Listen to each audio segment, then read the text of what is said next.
Rav, bu o deməkdir ki, bizdə islah olunmamış bir arzu var və bu arzu öz təkamülü, inkişafı prosesində dəyişməlidir.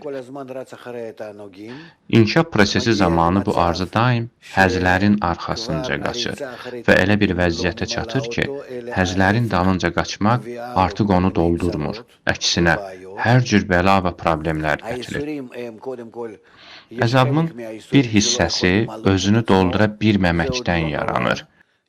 Bu o qədər də qorxulu deyil.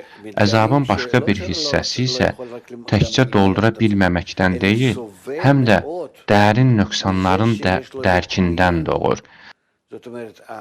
Yəni, almaq arzusu yalnız həzin yoxluğundan deyil, həm də həyat gücünün yoxluğundan əziyyət çəkməyə başlayır. Bu isə fərqli bir şeydir. Bir var, ifrat istəklərin dolmamasından doğan çatışmazlıq, bir də var zəruri olanın çatışmazlığı, ölümə qədər. Və buna görə də görürük ki, almaq arzusunu istənilən şeyə ən dəqiq şəkildə yönəltmək mümkündür. Biz bunu görürük. Əzab insanı onlardan qaçmağa şövq edir. Yəni, insanı tam olaraq lazım olan yerə yönəldir. Amma bunun qarşısında başqa bir yol var. Biz dəfələrlə öyrənmişik. Bu, Tövrat yoludur. Burada insan məqsədi özü dərk edir. Əzabların zərbəsi altında getmir. Çünki əzab insanı məqsədə aparmır. Sadəcə onu ağrıdan qaçmağa məcbur edir. Fərq də budur.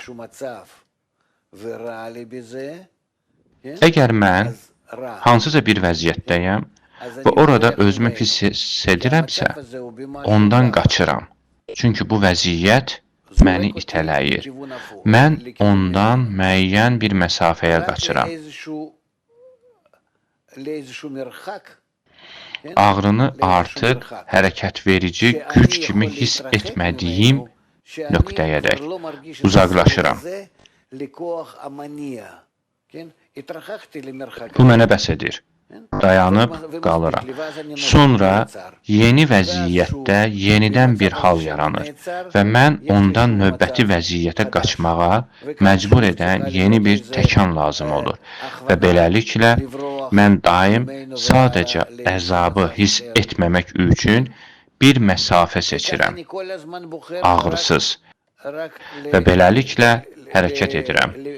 Brown hərəkəti kimi. Bu şəkildə fırlanıram. Bu illərlə, nəsillərlə davam edə bilər. Bu, əzablar yoludur.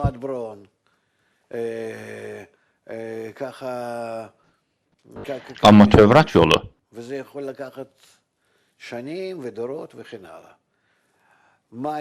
bu, məqsədi aydınlaşdırmaqdır.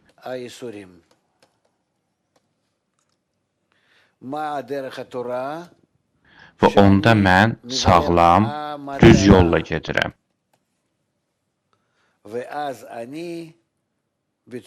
Ən qısa və xoş marşrutla.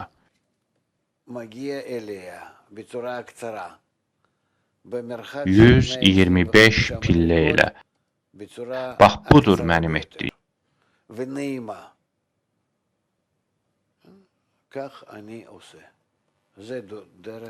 Bu, Tövrat yoludur.